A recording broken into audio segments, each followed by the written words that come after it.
영광의 박수 돌리겠습니다. 옆에 계신 분들과 한 번 더 인사하겠습니다. 샬롬 샬롬. 찬양 감사드립니다. 내 기도하는 그 시간, 그때가 가장 즐겁다. 하나님과 결속되는 시간이기 때문에 가장 즐겁고 즐거운 기쁨이 있기 때문에 우리의 삶은 새로워지고 승리할 수가 있는 것입니다. 기도로 승리하시기를 주님의 이름으로 축복합니다. 오늘 이효정 학생이 읽은 하나님의 말씀, 좀 긴 말씀입니다. 그런데 이 말씀을 한마디로 요약을 해보면 마음과 뜻과 목숨 다해 주 너희 하나님을 사랑하고 내 이웃을 내 몸과 같이 사랑하라.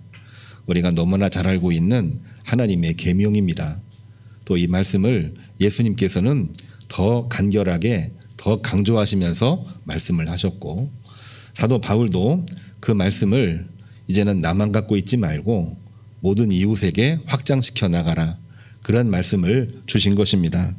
출애굽기 20장은 시내의 산에서 받은 십계명, 마가복음 12장은 하나님을 사랑하고 내 이웃을 내 몸처럼 사랑하라, 사랑의 계명으로 말씀해 주신 내용이고요.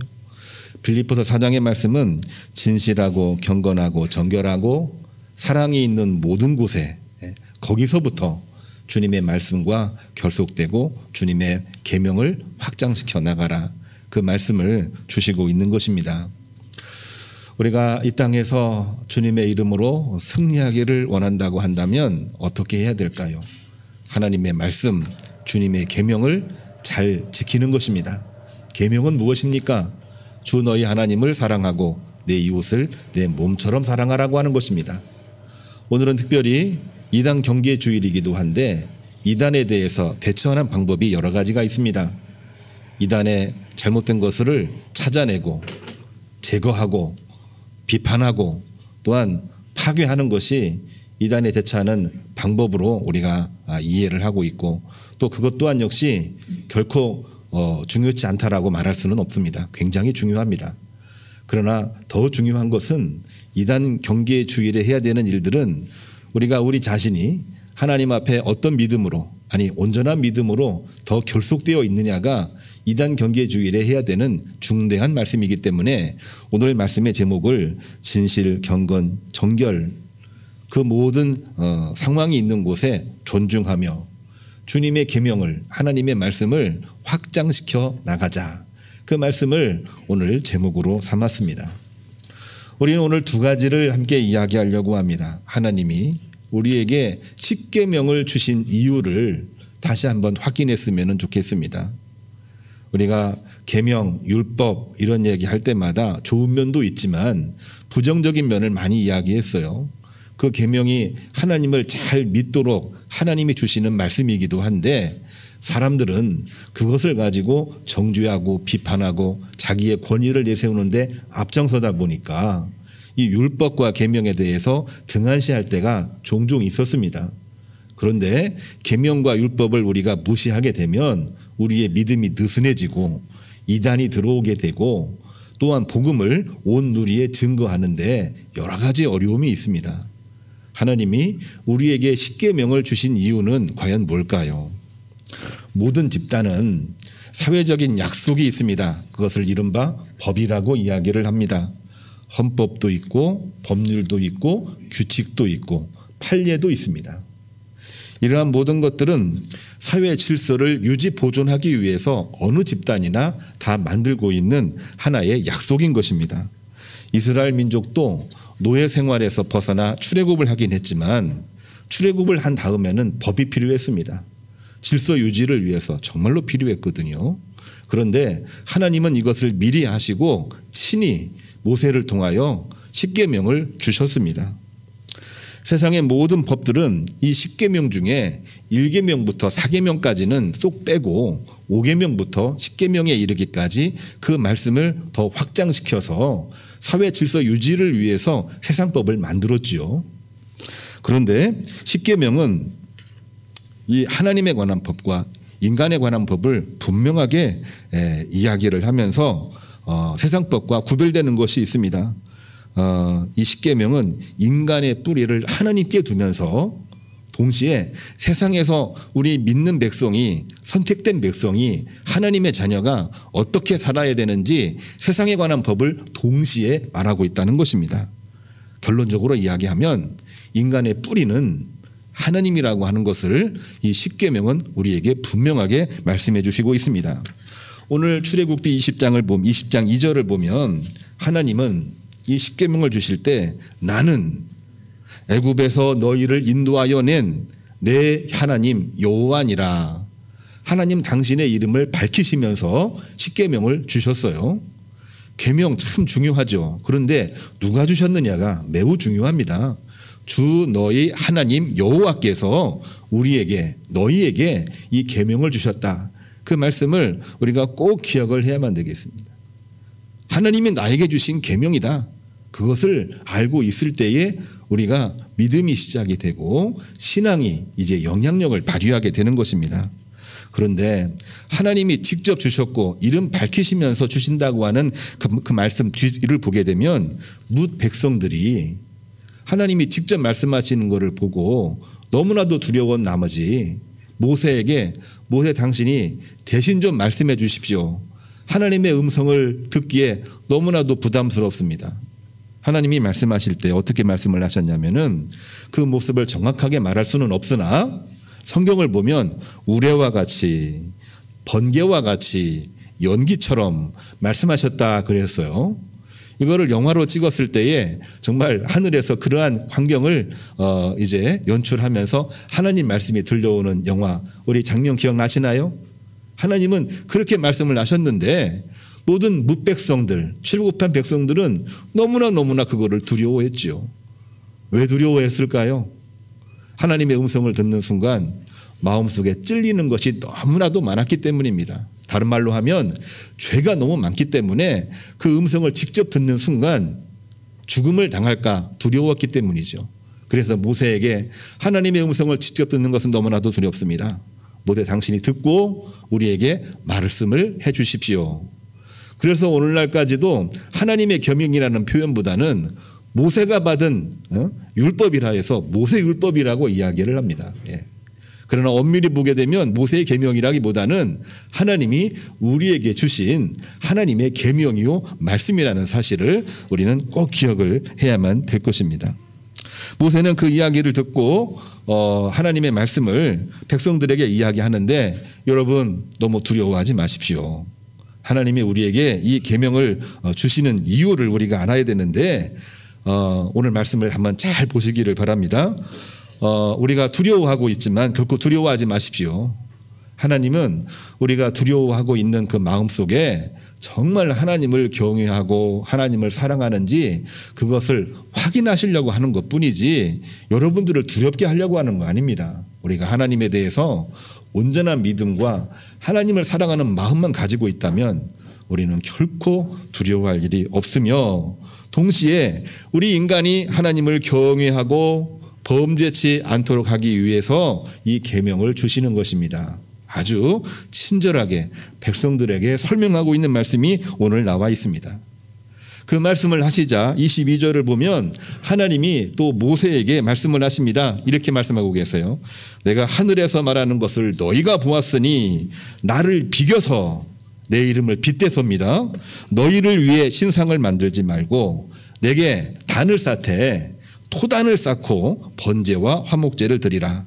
그리하면 내가 너희에게 복을 주리라. 그렇게 했습니다. 여기서 우리가 눈여겨봐야 되는 본문이 있는데요. 토단을 쌓고 그곳에서 제물을 드리라. 번제와 화목제를 드리라. 이 말씀입니다. 자, 여기서 토단이 과연 뭘까요? 단을 쌓되 거기다가 더 특별히 얹지 말고 그냥 맨 땅에서 하나님 앞에 예배를 드리고 오로지 하나님만을 사랑하고 오로지 하나님의 말씀대로 이웃을 몸처럼 사랑하는 마음으로 예배를 드리라고 하는 것이 하나님이 십계명을 주실 때에 하셨던 그러한 말씀이라고 하는 것입니다. 오늘날 교회가 크게 성장을 하면서 신교든 구교든 교회 건물이 매우 커졌지요. 예배 의식도 처음부터 맨 마지막까지 얼마나 체계 있게 하는지 알 수가 없습니다. 성도들의 삶도 아주 고도화돼서 아주 수준 있게 품격 있게 많이 발전을 했어요. 그것이 믿는 사람들에게는 자부심이기도 하고 믿지 않는 사람들에게는 야, 자 크리스찬 멋있다. 그런 마음을 갖게 하는 그러한 모습이기는 한데요. 그런데 하나님께서는 그 어떤 것도 거기다가 쌓지 말고 토단해서 맨 땅에서 예배를 드리라는 얘기는 오로지 하나님 그리고 내 이웃을 이 계명을 지키며 살라는 이야기고 또한 그거를 가지고 중간에 무엇을 쌓고 무엇을 만들어서 자기 어떤 목적을 달성하려는데 사용하지 말라고 하는 것입니다. 우리가 그 말씀을 한번 자세히 봐야 되는데요. 우리가 정말로 신앙생활에서 승리하는 방법이 과연 뭘까요? 예전에도 한번 이야기를 했는데 저도 기도하고 말씀을 읽으면서 최종적으로 결론을 내린 것이 뭐냐?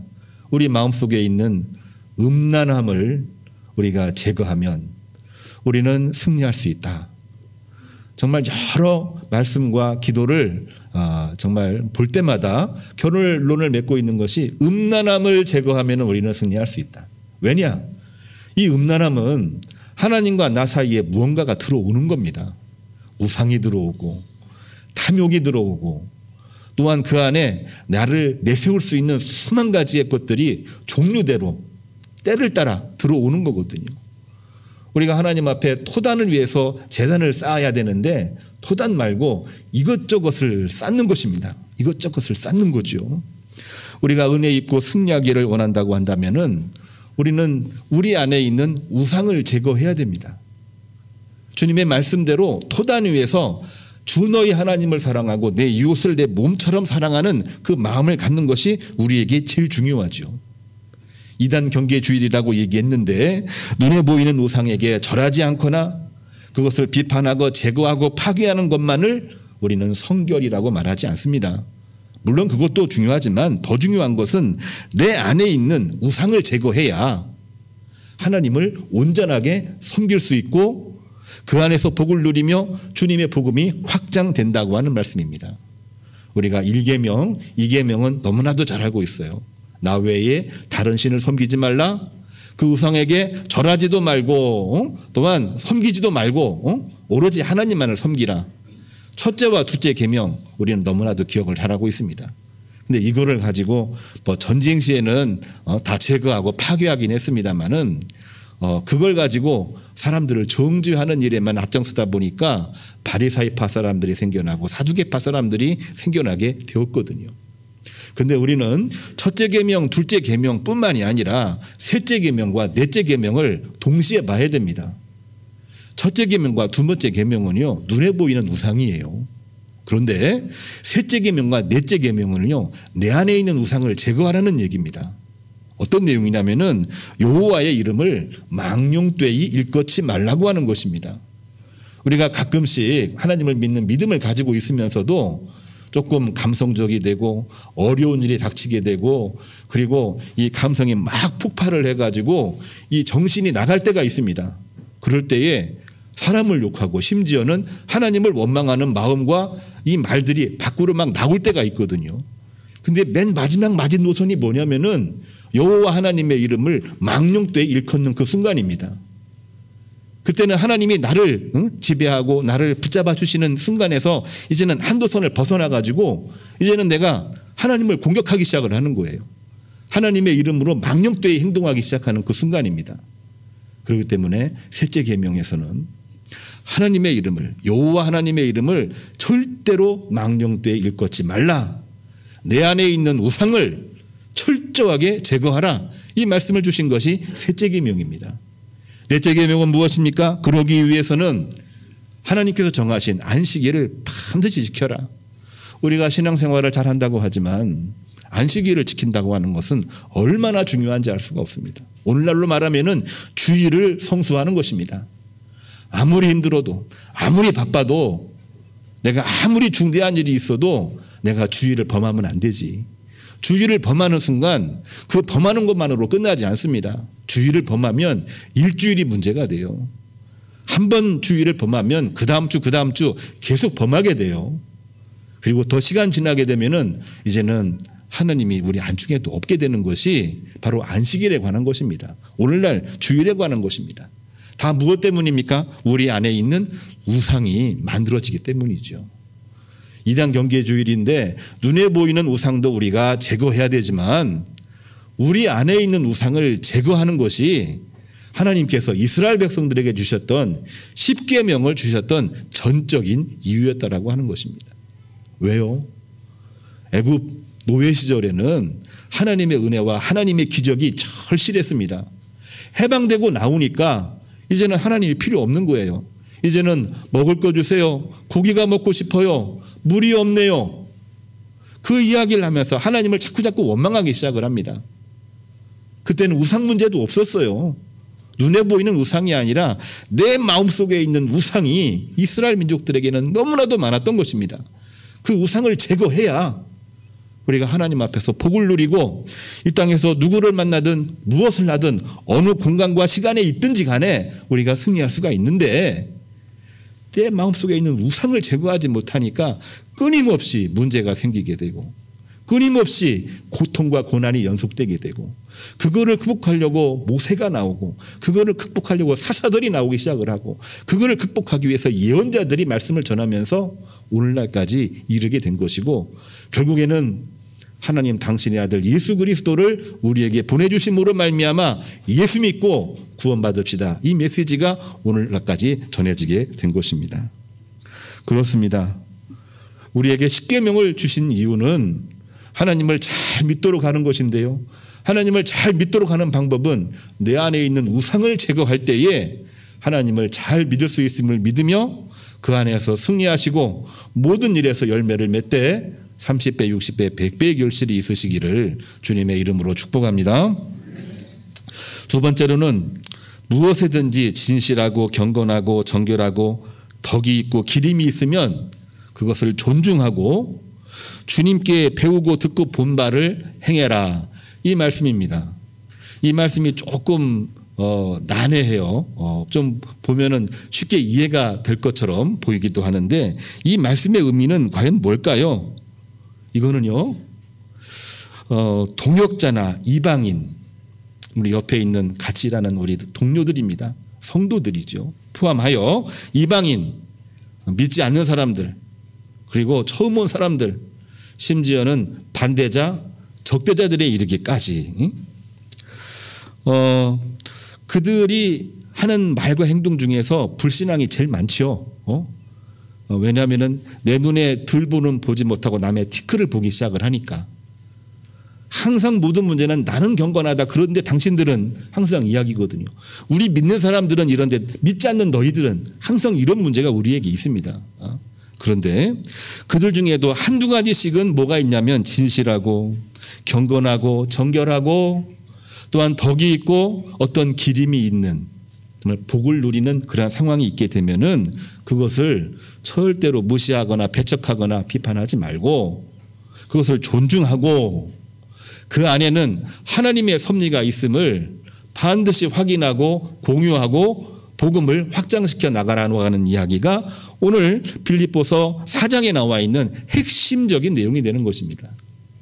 첫 번째 우리가 주신 말씀은 마음과 뜻과 목숨 다해 주 너희 하나님을 사랑하고 내 이웃을 내 몸과 같이 사랑하라 이지만 빌립보서는요, 사도 바울이 옥중에서 빌립보 교회에 보낸 서신이기도 한데 거기서는 믿지 않는 사람들에게도 동역자들에게도 어떤 때는 참 시험 들기도 하지만 정말 경건하고 정결하고 믿음이 있는 모습이 보이게 되면 그것을 존중하고 그러는 가운데에 주님의 말씀을 확장시켜 나가라. 이게 바로 빌립보서의 핵심적인 내용이라고 하는 것입니다.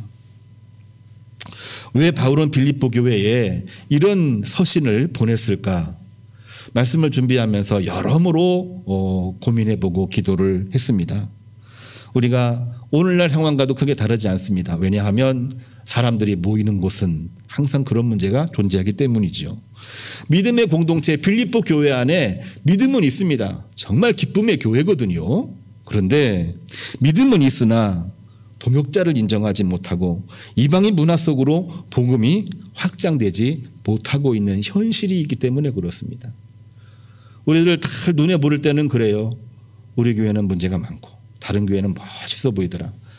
그 교회 가도 사실은 크게 다르지 않습니다. 오히려 정반대 경우가 많아요. 믿는 사람들 곳에도 문제가 많이 있는데 믿지 않는 곳에도 사실은 그 불신앙도 있지만은 또 아름다운 모습들도 분명하게 존재하게 됩니다. 오히려 정반대의 시선으로 보게 되면은 믿지 않는 이들의 시선은 교회 모임이 부정적으로 보일 때가 참 많이 있습니다. 사실은 다 거기서 거기거든요. 사람은 유한성을 가지고 있고 교회에 모인 사람들이 의로 와서 모인 것이 아니라 죄인임을 고백하고 모인 공동체입니다. 그렇기 때문에 그 안에서 주님의 복음으로 우리가 하나가 되고 주님의 복음으로 확장시켜 나가야 되는 임무를 가지고 있는 건데, 우리가 주님의 이름으로 구원받고 기쁨을 누리고 있는 그 순간 우리는 선을 긋기 시작을 하는 거거든요. 동역자 간에. 또 믿지 않는 사람들과 선을 긋기 시작을 합니다. 그러면 복음이 확장될 수가 없습니다. 그러면 하나님을 사랑하고 내 이웃을 내 몸처럼 사랑하라고 하는 그 말씀이 중지될 수밖에 없는 것입니다.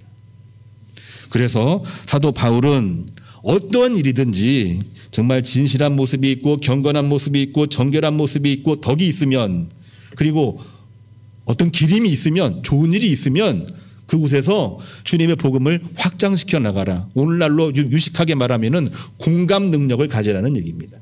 성도 간에, 동역자 간에, 팀별로, 목장별로 자꾸 선을 그으면은요 안 되는 거예요. 주님의 이름으로 하나된 우리들, 사도 바울의 이 설교 말씀과도 같이 주님을 사랑하고 이웃을 사랑하는 복음을 가지고 있는 사람들이라고 한다면은 그 모든 상황 가운데에서 이 일들을 해 나가라. 그게 바로 하나님의 말씀입니다. 동역자와 이방인과 함께 하려면 어떻게 해야 될까요? 존중해야 됩니다. 존중하려면 어떻게 해야 될까요? 나의 한계를 인정하지 아니하고는 불가능합니다. 결코 쉬운 이야기는 아닙니다만은 부단히 말씀 따라 기도했던 빌립보 교회는 그 일들을 이루었고 오늘날까지도 빌립보 교회는 기쁨의 교회입니다. 주님 주신 기쁨을 이웃과 함께 나올 때에 최고의 기쁨을 맛보았던 교회 빌립보 교회가 우리들에게 메시지로 오는 것이고, 우리 드림교회는 하나님의 꿈을 꾸는 교회요, 모든 문제마다 하나님과의 결속 속에서 내 이웃을 내 몸과 같이 사랑하는 교회입니다. 하나님의 꿈으로 생명을 살리는 교회가 바로 드림교회인 것입니다. 성도 여러분, 문제 해결을 위해서, 내 문제 해결을 위해서 하나님을 사랑하고 이웃을 사랑한다라고 말하고 행동한다면 상당히 기복적이고 이기적입니다. 하나님을 사랑하는 방법에도 종류가 있어요. 하나님 사랑하고 이웃을 사랑한다고 말하지만 내 문제 해결을 위해서 그 이야기를 하는 것이 아니라 나의 문제의 한계를 분명하게 인정하고 인식하고 하나님과 이웃을 사랑한다면, 인정했고 인식을 했기 때문에 그때부터는 뭡니까? 믿음의 길로 가는 겁니다. 내 한계를 인정하지 못하니까 자꾸 더 있는 것처럼 포장하기 시작을 해요. 그거는 바로 이중적인 거죠. 표리부동하다고 이야기를 하고 있는 것입니다.